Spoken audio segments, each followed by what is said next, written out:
Hello दोस्तों, आप देख रहे हैं आप अपने YouTube चैनल रोजाना मैथ स्टडी।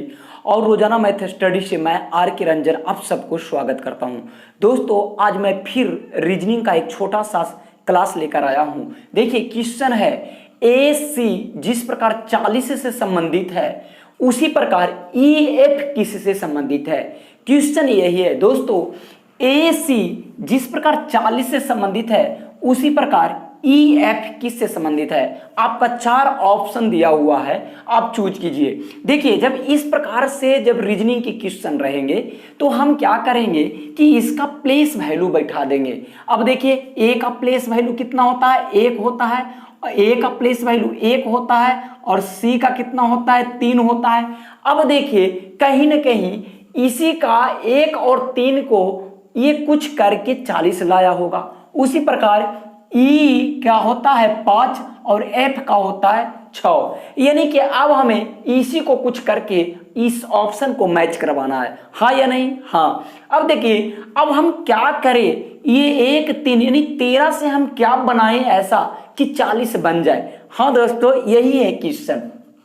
देखिए, अब हम क्या करेंगे, अब यदि हम 13 को स्क्वायर करेंगे तो ये बहुत ज्यादा हो जाएगा। देखिए, हम लोगों को इस प्रकार के क्वेश्चन में ये जो डाटा दिया हुआ है, ये जो नंबर दिया हुआ है, इसको देख के भी हम लोग समझ जाएंगे कि क्या ये स्क्वायर है, क्या ये क्यूब है, क्या ये जोड़ है या घटाव है। ये देखिए, स्क्वायर करेंगे 13 का तो ये बहुत ज्यादा चल जाएगा। ये देखिए, ये छोटा नंबर है, तो आखिर हम करें तो क्या करें दोस्तों।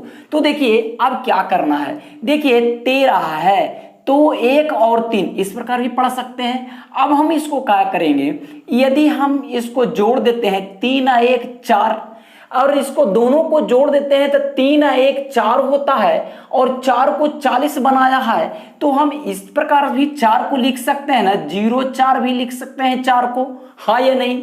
हो सके इसी को उलट के लिख दिया होगा 40, हाँ या नहीं। देखते हैं, आगे देखते हैं क्या इसी प्रकार है क्या। अच्छा, 6 और 5 11 है, 6 5 11 जोड़ने के बाद हो रहा है और इसी को उल्टेंगे तो 11 का 11 ही रहेगा। यानी रियल में हमारा यही ऑप्शन मिल रहा है, यानी option number A is right answer. समझ में आया दोस्तों क्या किया, इन्होंने दोनों को जोड़ दिया और जोड़ के उल्टा लिख दिया। अरे भाई 3 1 4, 4 को हम 0 4 लिखने में कौन सा दिक्कत है, इसी को तो पलट के 4 0 कर दिया।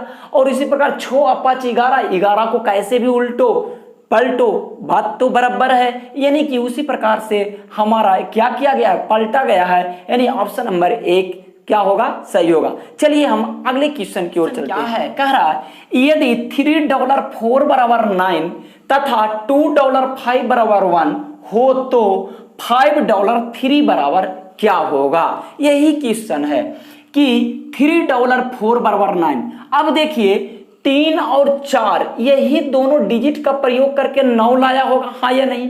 अब देखिए, 2 और 5 यही दोनों डिजिट का प्रयोग करके 1 लाया होगा, हाँ या नहीं।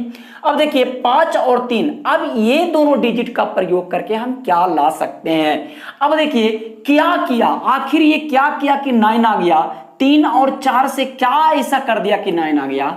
अब देखिए, ये दोनों को जोड़ते हैं, 4 और 3 7, 4 और 3 7, 7 में 2 जोड़ देते हैं तो 9 आ जाता है। 5 और 2 7, 7 में 2 जोड़ेंगे तो 9, ये गड़बड़ है, ये लॉजिक फेल हुआ। चलिए आगे देखते हैं। अच्छा, ये देखिए, 4 तिया 12, ये 9 है, ये भी संभव नहीं है। 5 दूनी 10, ये भी संभव नहीं। आखिर इस प्रकार के क्वेश्चन में, इस प्रकार के प्रश्न में करे तो क्या करे, यही हमें समझ में नहीं आता। समझ में आया। देखिए, इस प्रकार के क्वेश्चन में क्या करते हैं, इन दोनों को गुना करेंगे। 4 तिया 12 यानी 12 आ गया। अच्छा, ऐसा कर देते हैं, ये 9 है जो 3 के स्क्वायर है, तो यदि हम इसको 3 बना देते हैं तो 3 तो आ गया, 2 और 1 3 जोड़ दिए और यही 3 को हम स्क्वायर कर देते हैं तो ये 9 प्राप्त हो जाता है। उसी प्रकार ये दोनों को गुना कर देते हैं, 5 और 2 10 और 10 को फिर जोड़ देते हैं तो 1 जोड़ 0 यानी कि 1 और इसको स्क्वायर कर देते हैं तो 1 प्राप्त हो जाता है, हाँ या नहीं। उसी प्रकार इसको कर देंगे, 5 तिया कितना हो गया 15, और इसको जोड़ देंगे और जो आवेगा उसको स्क्वायर कर देंगे तो 6 आया, तो 6 छका 36। यानी कि ऑप्शन नंबर ए बी है जो हमारा करेक्ट आंसर है। अब देखिए दोस्तों अगला क्वेश्चन क्या है। क्वेश्चन है कि 345 जिस प्रकार बी से संबंधित है उसी प्रकार 734 किससे संबंधित है। अब देखिए इस प्रकार के क्वेश्चन रहेंगे, इस प्रकार का रीजनिंग रहेंगे तो क्या करेंगे आप। अब देखिए इसको जोड़ेंगे, घटाएंगे, गुना करेंगे, भाग करेंगे और क्या करेंगे, स्क्वायर करेंगे, क्यूब करेंगे, सम विषम देखेंगे, ऑड इवन, यही तो करेंगे। अब देखिए वही चीज हम कर रहे हैं। देखिए यहां जोड़ के देख लेते हैं तो 4 3 7 5 12 यानी कि 12 आया, एल का मान होता है 12। ये भी गड़बड़ है, ये भी सेट नहीं बैठा। अच्छा और देखते हैं, यानी कि क्या करें, गुना कर देते हैं, 4 तिया 12, 12 5 60, 60 तो कोई लीटर का मान ही नहीं होता है। अब हम करें तो क्या करें, ऐसा कर लेते हैं दोस्तों कि सम और विषम देख लेते हैं। देखिए 5 यहां विषम है और 3 विषम है तो दोनों को जोड़ दिया, 5 और 3 8, 8 में से हम सम को घटा दिए तो 4 आया, और 4 का यदि आधा कर देते हैं तो 2 आ जाता है, और 2 का मान होता है बी, हाँ या नहीं। उसी प्रकार देखते हैं विषम 7 और 3 विषम है, यानी 7 और 3 10, 10 में से सम को घटा दिया तो 6 आया, और 6 का आधा कर देते हैं तो 3, और 3 का मान होता है सी, जो हमारा ऑप्शन नंबर ए है जो टैली कर रहा है, नहीं कि option number A is right answer. देखिए दोस्तों अगला क्वेश्चन क्या है। देखिए अगला क्वेश्चन क्या है कि क्वेश्चन कह रहा है कि बच्चों की एक कतार में राजू का क्रमांक प्रारंभ से 20वां है तथा अंतिम से 19वां है, तो कह रहा है कि उस कतार में कुल कितने बच्चे हैं। अब देखिए किसी एक ही व्यक्ति का दोनों तरफ से दिया हुआ रहे, यानी कि प्रारंभ से भी दिया हुआ रहे और लास्ट से भी दिया हुआ रहे, तो उस स्थिति में हम क्या करेंगे कि दोनों को जोड़ देंगे और उसमें से एक घटा देंगे। समझ में आया। अब देखिए राजू है एक व्यक्ति, उसका क्रमांक प्रारंभ से 20वां है और अंतिम से कितना है 19वां है, यानी राजू तो एक ही व्यक्ति हुआ और उसी को दिया हुआ है प्रारंभ से भी और उसी का दिया हुआ है लास्ट से भी, यानी कि एक ही व्यक्ति का दोनों तरफ से दिया हुआ है।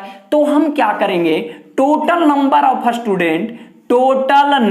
ऑफ स्टूडेंट निकालने के लिए हम क्या करेंगे, दोनों तरफ का जोड़ देंगे, यानी कि 20 और प्लस क्या कर देंगे 19, दोनों जोड़ देंगे और जितना आएगा उसमें से हम एक घटा देंगे, यानी ये कितना आया 20 और 20 40 होता, मगर ये 90 नहीं है, यानी कि 39 हुआ, और 39 में से ये एक घट गया, यानी कि कितना हो गया 38 हो गया, यानी टोटल नंबर ऑफ स्टूडेंट कितना हो गया 38 हो गया, यानी कि हमारा option number A is right answer. चलिए दोस्तों अगला क्वेश्चन की ओर चलते हैं कि अंग्रेजी वर्णमाला में आपके बाएं से 11वां अक्षर के दाएं 5वां अक्षर कौन सा होगा।